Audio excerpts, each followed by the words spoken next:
जब ये युवा हो जाते हैं, तीनों को इकट्ठा कर देते हैं। इकट्ठा करके फिर ये काल क्या कहता है, जब ये तीनों पुत्र युवा हो गए और कार्य करने योग्य हो गए, सृष्टि की स्थिति ये संभालने योग्य हो गए, तब इस काल ने, क्षर ब्रह्म ने, क्षर पुरुष ने कहा अपनी पत्नी दुर्गा से कि आज के बाद मैं किसी के समक्ष अपने ओरिजिनल वास्तविक रूप में नहीं आऊँगा, ये मेरी प्रतिज्ञा है। और आप जाओ नीचे इन लोकों में, 21 ब्रह्मांडों में, और संभालो सारी सृष्टि को। अब दुर्गा ने कहा कि ज्योति निरंजन मैं तेरे बस पड़ गई हूँ, अपने पैर पे मैंने आपको कुल्हाड़ा मार रखा है, कुल्हाड़ी मार ली, अब तू जैसे नाच नचाएगा मुझे नाचना पड़ेगा। एक बात बता, मैं स्त्री अकेली कैसे इतने लंबे चौड़े ब्रह्मांड को चलाऊंगी? आप मेरे साथ रहोगे तो मुझे सहयोग मिलेगा। तब उसने कहा कि मैं गुप्त रहूँगा, कभी किसी के समक्ष नहीं आऊँगा, अपनी योग माया से छुपा रहूँगा, लेकिन मैं तेरा सहयोग पल पल पर देता रहूँगा। तू तो केवल निमित्त मात्र होगी, जो भी कुछ करूँगा मैं अपना आप करूँगा, मेरे कर्म अलौकिक होंगे। इतना कहकर दुर्गा को इन तीनों पुत्रों के पास भेज दिया। दुर्गा ने इन तीनों को सचेत किया, एक स्थान पर इकट्ठा कर दिया प्रेरणा कर करके। तब इनसे कहा कि तुम तीनों कार्य करो अपना अपना, ब्रह्मा सृष्टि उत्पत्ति और विष्णु सतिथि और शिव संहार करो। तब इन्होंने कहा कि माता कहीं स्थान तो है ही नहीं, सब जल ही जल है, हम कहाँ रहेंगे। इनको वहाँ समुद्र के अंदर, अक्षीर समुद्र में रखा हुआ था। तब दुर्गा ने कहा कि तुम चलो तीनों विमान में बैठो। इनको बहुत कुछ दिखाया, ऊपर के लोक लाख दिखाए सारे। फिर इन तीनों को की 3 राजधानियां बना रखी हैं, एक शिवपुरी, एक विष्णुपुरी और एक ब्रह्मापुरी। शिवलोक कहो से शिवपुरी कहो, ब्रह्मापुरी को से ब्रह्मालोक कहो, और विष्णुपुरी को से विष्णुलोक कहो। इनको तीनों को एक एक लोक में भेज दिया, अपनी नारी स्थान दे दिए। फिर इनसे कहा कि तीनों से कहा कि जाओ तुम सागर मंथन करो। आदेश दुर्गा को देता है ये ब्रह्म सरपुरुष क्षर ब्रह्म, और दुर्गा इन बच्चों से कह देती है कि जाओ तुम सागर मंथन करो। आगे से काल ने सब व्यवस्था कर रखी थी। प्रथम बार जो सागर मंथन हुआ, इस काल ने क्या किया कि अपने श्वासों से 4 वेद छुपा दिए उसमें समुद्र में। सागर मंथन करने से वो 4 वेद बाहर आए, लिपिबद्ध हुए वे। जैसे दूध का प्रारूप कुछ होता है, उसमें जामन लगा देते हैं, दही बनती है, दही को रड़कते हैं तो मक्खन का कुछ और ही प्रारूप होता, फिर दोबारा लस्सी में नहीं मिल सकता।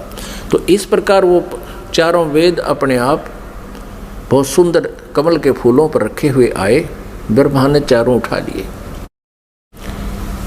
अब वो वेद लेकर आए तो दुर्गा ने, आकाशवाणी काल ने बता दिया था कि ब्रह्मा को कहो ये वेद पढ़े, और मैं उसको अंदर से प्रेरणा कर करके कुछ अर्थ बताऊंगा।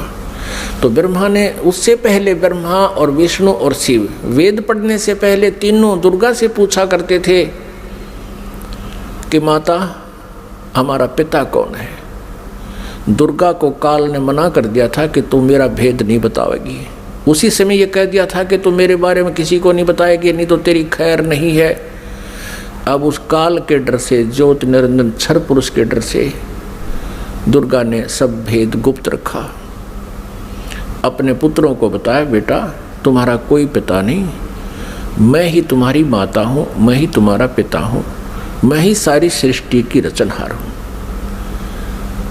तो बच्चों ने मान लिया जैसे माँ बताती है। जब ब्रह्मा जी ने वेदों को पढ़ा, उसमें देखा कि सृष्टि रचनहार तो कोई और है, वो परम अक्षर ब्रह्म है। ब्रह्मा ने पूछा, माता ये वेद कैसे मिले हमारे को?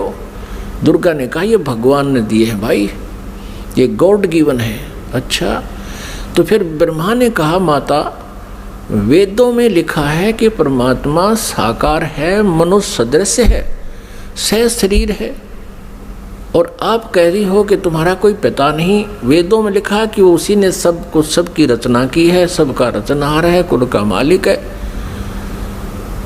तो अब वेद झूठे नहीं हो सकते, क्योंकि गॉड गिवन बता रही आप।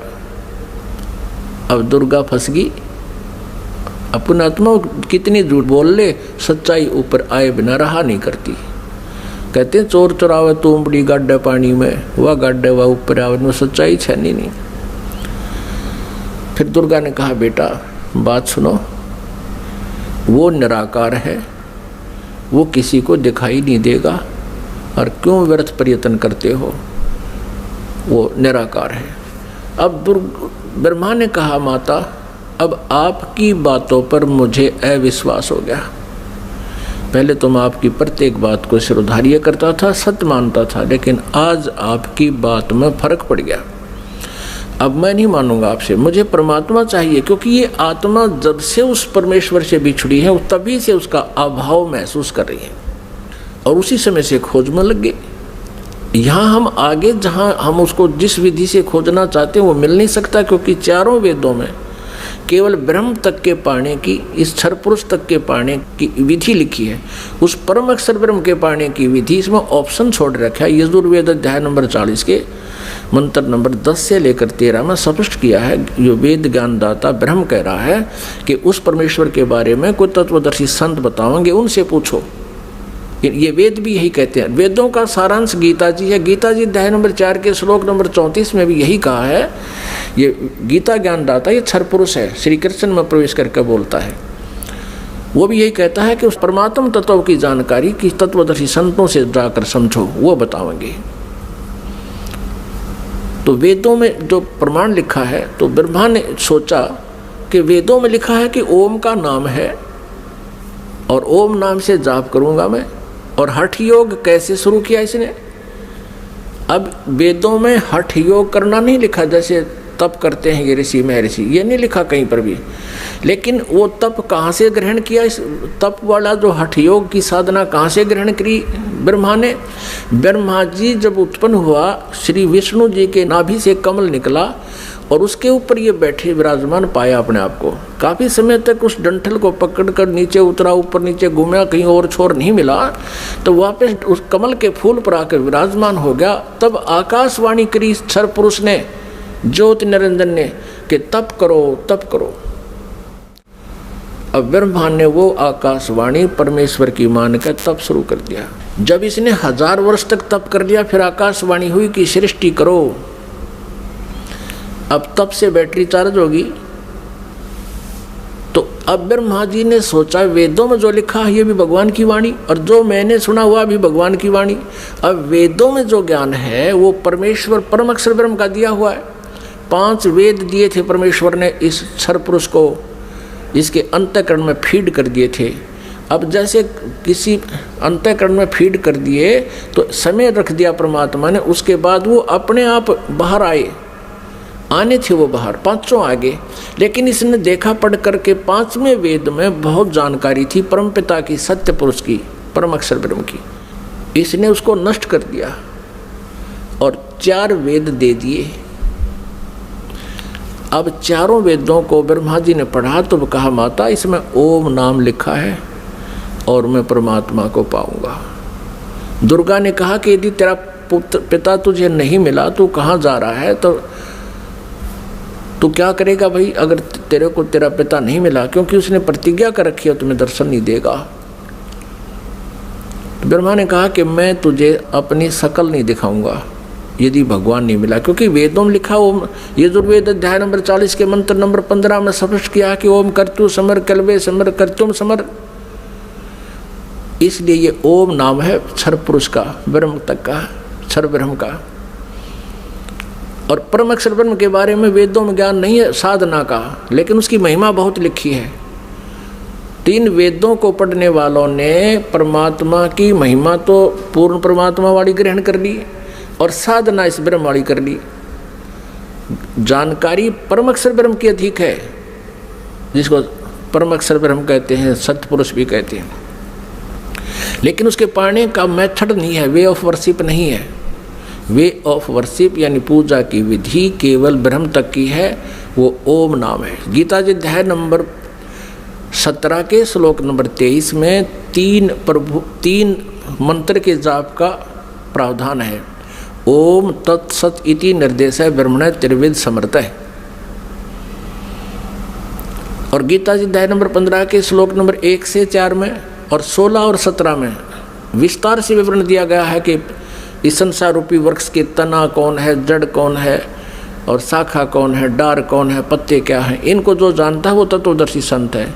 और उसमें 16 और 17 श्लोक में 15वें अध्याय के गीता जी में सरपुरुष, अक्षर पुरुष और परम अक्षर ब्रह्म, यानी उस उत्तम पुरुष है तो अन्य, इन सरपुरुष और अक्षर पुरुष से कोई अन्य है वो परम अक्षर ब्रह्म है। गीता जी अध्याय नंबर 8 के श्लोक नंबर 1 में अर्जुन ने पूछा कि आप जी ने जो अध्याय नंबर 7 के मंत्र 29 में जिस तत्ब्रह्म के बारे में कहा प्रभु वो किम तत्ब्रह्म, उसका उत्तर गीता ज्ञानदाता ने 8वें अध्याय के 3रे श्लोक में दिया है कि वो परम अक्षर ब्रह्म है और वही सबका सृष्टि रचनहार है।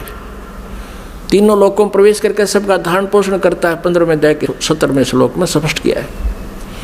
तो वो परम अक्षर ब्रह्म है। उसकी जानकारी वेदों में पाने की नहीं है, वो तो तत्वदर्शी संत बताएगा, ये दास बताएगा, परमात्मा ने भेजा है उस इसी उद्देश्य से।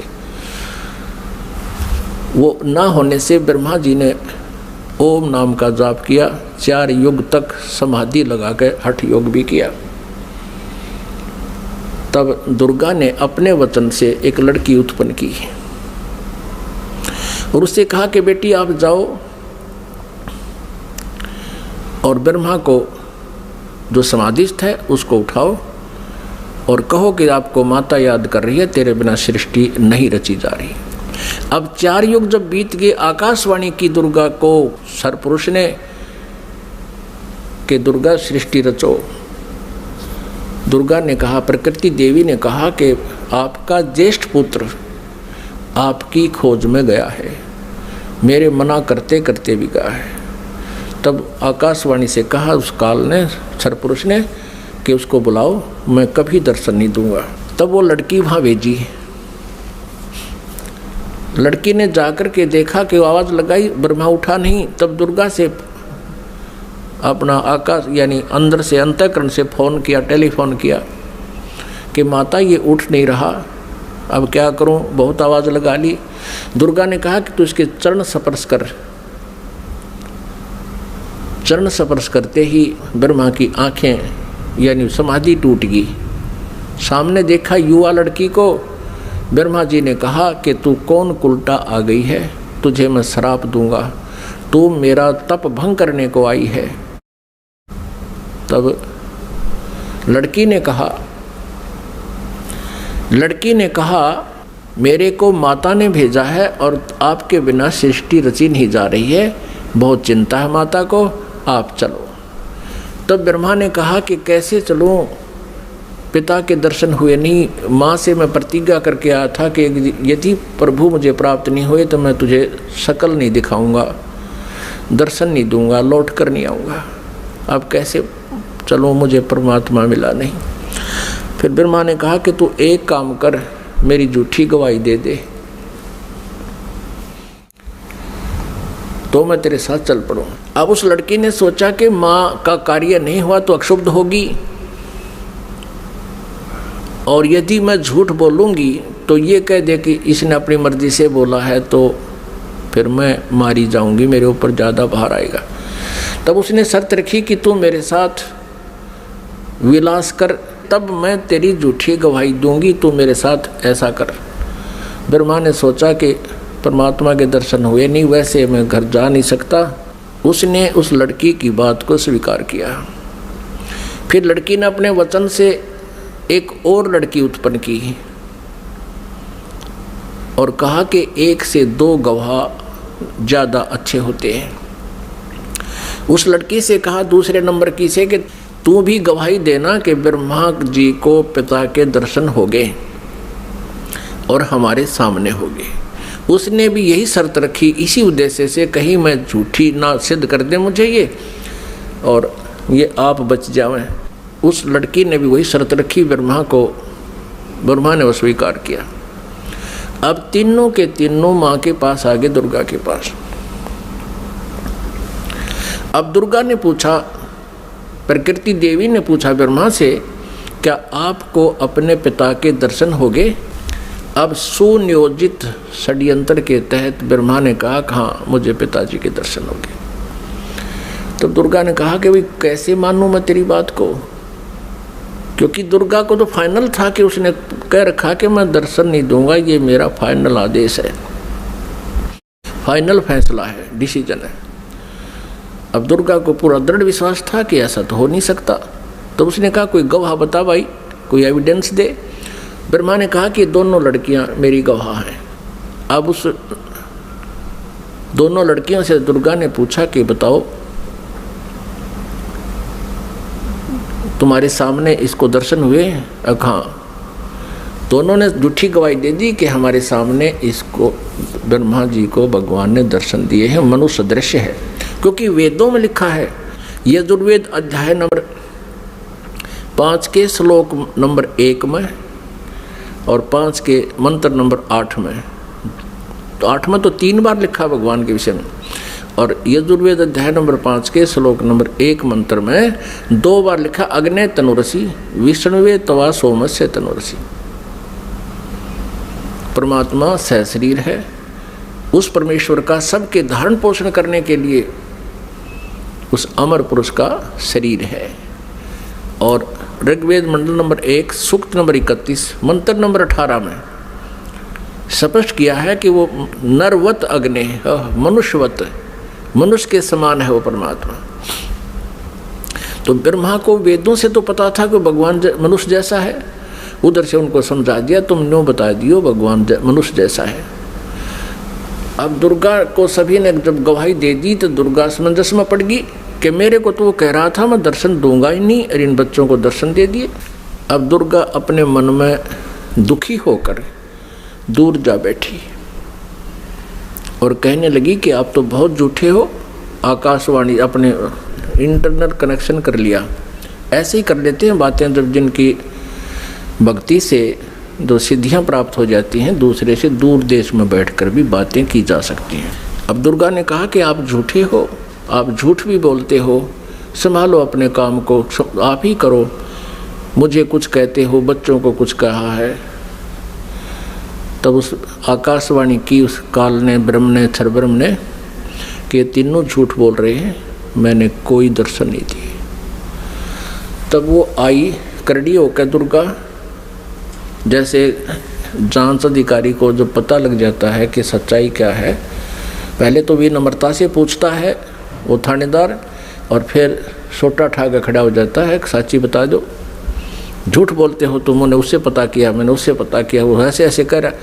तब वो कहने लगा कि मुझे आकाशवाणी हुई है परमात्मा की कि तुमने को कोई दर्शन नहीं हुए हैं। तब ब्रह्मा हंसने लग गया कि माता मैं प्रतिज्ञा करके गया था कि पिताजी के दर्शन नहीं हुए तो मैं आपको दर्शन नहीं दूंगा। पिता के दर्शन हुए नहीं थे, हम तीनों ने मिलकर झूठ बोल दिया वापस आने के लिए। तब दुर्गा ने उन तीनों को श्राप दे दिया। ब्रह्मा को श्राप दिया कि तेरी जग में पूजा नहीं होगी और तेरे जितने भी अनुयायी वंशज होंगे तेरे जैसे लपाड़ लफंडर झूठे होंगे, सच्चाई का पता नहीं होगा पर विद्वान कब आएंगे। तो ब्रह्मा जी के अनुयायी कौन हैं? ऋषि महर्षि, और उनको वेदों का बिल्कुल ज्ञान नहीं था और मैं ऋषि की पदवी पा गए। अभी दिखाएंगे, घबराना ना, कोई पहली बार सुन रहा हो, पूरी डिटेल दिखाएंगे कि सतयुग के ब्राह्मण और गुरु ऋषियों को वेदों का ज्ञान कैसा था। उनको वेदों का ज्ञान ही नहीं था। अब ब्रह्मा जी को बड़ी चिंता हुई कि मेरे को श्राप दे दिया, मेरी पूजा नहीं होगी।